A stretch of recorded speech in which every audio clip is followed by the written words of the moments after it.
Essa situação relacionada ao pior ar de São Paulo, o pior ar do mundo, né? São Paulo, pelo quarto, quinto dia consecutivo, tem o pior ar do mundo para respirar. É algo extremamente grave. O que os especialistas de saúde dizem é que estamos morrendo aos poucos. E quando a gente olha as propostas até dos candidatos, há pouco ali sendo sugerido do que é possível fazer. No seu plano de governo, o senhor diz, né? Temos tudo para liderar a agenda da sustentabilidade. E o que eu te pergunto, Datena, temos mesmo? O que você pretende fazer? Como é que você vai melhorar o ar em São Paulo? Primeiro era tirar esse prefeito daí. Eu acho que ousado é que quando o cara começa a atingir pior nisso, pior naquilo, o cara foi ladrão de banco, aí o cara vai para primeiro lugar na pesquisa. O prefeito da cidade, o dia que a cidade atinge o pior ar do mundo, vai para primeiro lugar na pesquisa. Eu preciso procurar ser o pior dos piores em alguma coisa para ver se eu consigo atingir um ponto legal aí também em termos de aceitação. Que parece que o pior é o melhor. Mas, falando sério, sobre a questão da sustentabilidade, não pode, né? Na cidade de São Paulo, eu não me lembro, em momento algum, da cidade de São Paulo superar, por exemplo, cidades como Pequim, Cidade do México, onde os caras têm que andar com máscara para poder respirar, não é? Máscara para impedir proliferação de vírus e daí por diante, quando a gente teve na pandemia. Mas o especialista já aconselhando o pessoal a andar com máscara em São Paulo, é muito simples. Vamos começar pelos ônibus, né? De 13 mil ônibus, 380 são ônibus elétricos. E hoje o prefeito está anunciando mais ônibus ou coisa parecida. Primeiro que não tem nem onde carregar esses ônibus elétricos. Por que esse prefeito não começou a mudar para combustível verde, hidrogênio verde, daí por diante, ou então ônibus elétricos lá atrás da frota? Ele já deu 5 bi, 6 bi, que aumentar para 7 bi subsídios de ônibus, e em nenhum momento, a não ser um ano das eleições, o cara pensa em transformar a nossa frota de ônibus numa frota de ônibus que seja de acordo com as mudanças climáticas, que chegaram de uma forma muito abrupta. Você previa isso para daqui 40, 50 anos. Então, você tem que ter pelo menos durante a nossa gestão, de cerca de 2.600 ônibus com ou combustível verde, ou então dentro das normas ambientais, ônibus elétricos e daí por diante. Só foi fazer agora, foi mudar isso agora. Emissão de gases, né? Emissão de gases. Você tem que, apesar de eu querer mais empresas aqui em São Paulo, a gente tem necessidade de empresas. Eu sempre digo que você não pode brigar com a economia. Estado não pode brigar com a economia, não deve brigar com a economia, mas tem que ter uma fiscalização para emissão de gases. Você não pode mais poluir uma cidade que as pessoas não conseguem respirar. Ah, mas o Datena tem que plantar árvore. Claro que tem que plantar árvore.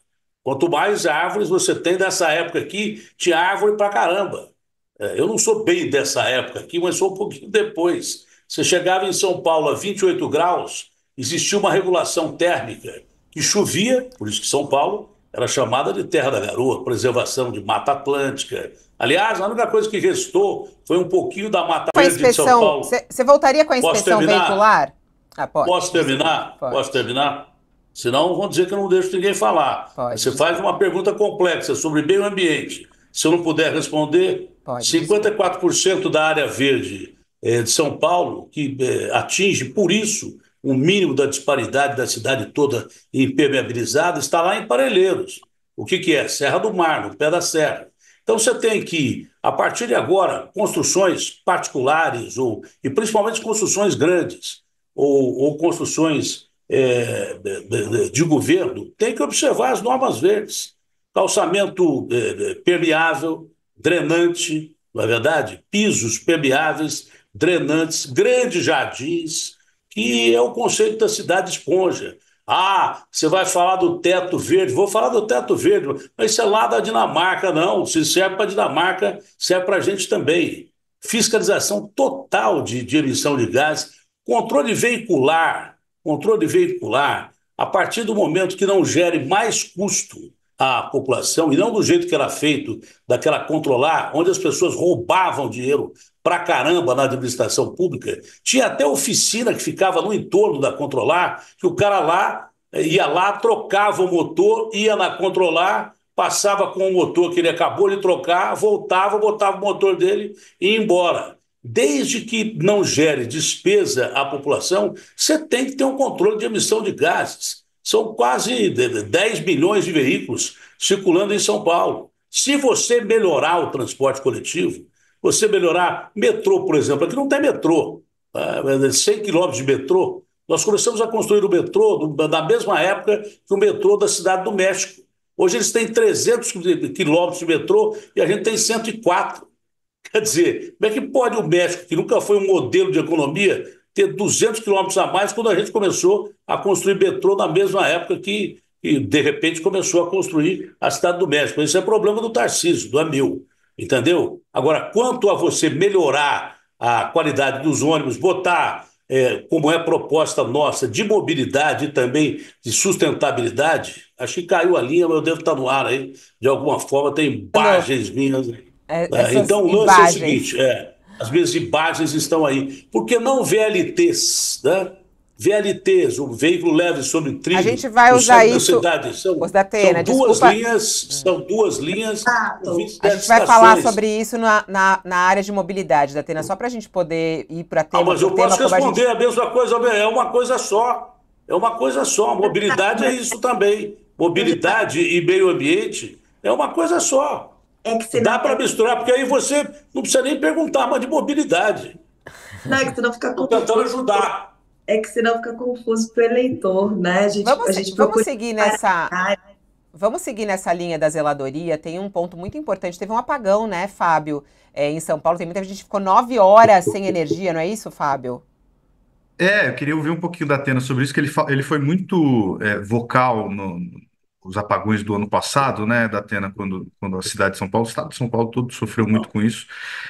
Você foi muito vocal contra a Enel, mas também é uma avaliação de que não há muito que a prefeitura possa fazer sobre isso, é um contrato que não é municipal. O que que você avalia? Como que você acha que a prefeitura deveria agir nesses casos? Olha, essa história de que a prefeitura não pode fazer isso, aquilo, claro que tem as leis. Mas e a autoridade do prefeito de São Paulo? A autoridade do prefeito de São Paulo é uma cidade-estado dentro de um estado. São Paulo tem 11 milhões e 500 mil habitantes. Tá?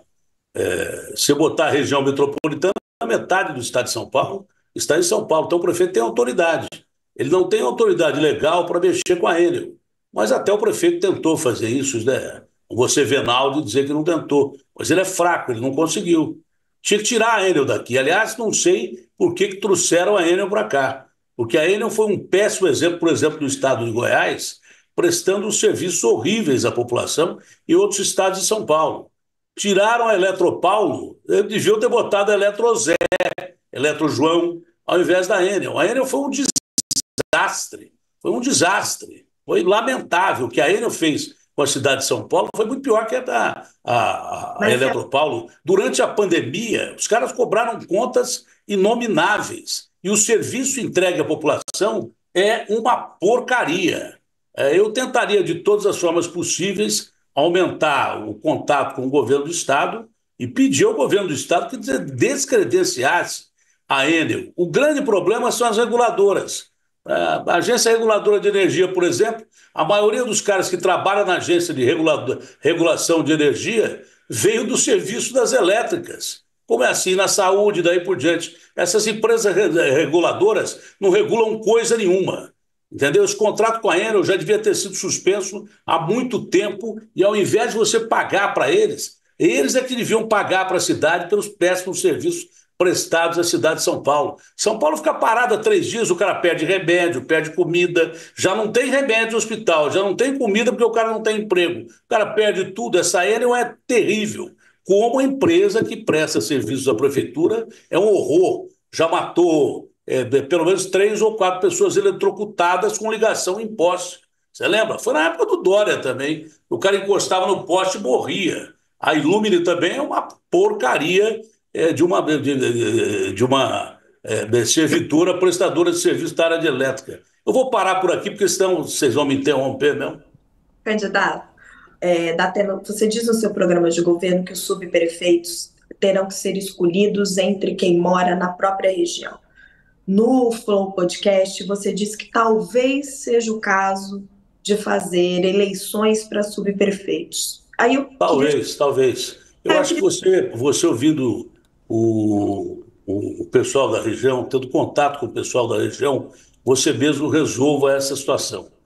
O que eu não quero é gente comissionada por vereador, cargo, troca de cargo, é o que eu falei. Essa história de trocar cargo para aprovar projeto, no meu governo não vai ter. Essa história de pegar verba, dinheiro para aprovar projeto não vai ter. Vai ter o que é de interesse social para a sociedade, que o candidato apresente projeto, o de interesse da sociedade, tudo bem, mas cargo comissionado não vai ter. Tem que ser gente da região. De que forma eu vou fazer isso? Vamos ver. Pode ser um plebiscito, pode ser uma mini eleição, pode ser, você pode adequar a isso, ou pode ser um contato com os representantes dos moradores, que eles mesmos podem indicar quem seria a pessoa mais indicada para ser o subprefeito de cada subprefeitura. Quanto à questão de leis você tenta mudar, né? Mas teria que ser alguém da região, porque só alguém da região entende o que se passa na região. Você já começa ganhando, porque quem assume o cargo de subprefeito vai saber o que está acontecendo naquela região dele. Então, eu queria te perguntar sobre esse talvez. Você vai ou não vai fazer eleição para a subprefeitura? Eu não sei o método, eu sei que o cara vai ser da região. Do mesmo jeito que vocês estão falando que eu estou insistindo num assunto já respondido, você está insistindo num assunto já respondido. O método eu não sei, mas que vai ter que ser um cara da região, vai ter que ser um cara da região. Talvez a própria região arrume o método para escolher o cara da região. Só não pode ser um cara que é indicado por um determinado vereador que aprova o projeto da prefeitura e que chega no lugar em que ele está e não sabe nem de onde ele está. Se ele não for de carro da prefeitura, ele não chega porque ele não sabe o endereço da sede da subprefeitura. Datena, não, é que eu acho que tem uma diferença aí. Não sei se você lembra na época do prefeito Fernando Haddad, e ele tinha essa proposta, né? Ele queria fazer eleição nas subprefeituras justamente para acabar com essa história que você mesmo disse. Tem uma diferença de fazer uma eleição no qual a população, o pessoal do bairro vai escolher, e tem uma diferença em você escolher alguém do bairro, né? Acho que essa que é a pergunta da Raquel, muito clara. Você acha que a população do bairro tem que escolher quem é o representante? Porque isso tem uma diferença absurda na questão democrática. Já respondi o que você me perguntou. Vocês ficam insistindo que eu estou falando demais sobre uma determinada resposta. Eu já falei. O método nós vamos escolher. Tanto faz. Se for mais fácil a população me indicar uma pessoa do que uma eleição, um plebiscito, vai ser pelo método mais fácil, mas vai ser um cara da região. Respondido? Sobre o Haddad quebrou essa cidade umas 40 vezes. Não é porque ele não deu certo com ele que não vai dar certo comigo. Vamos para a segurança, Raquel. Vamos.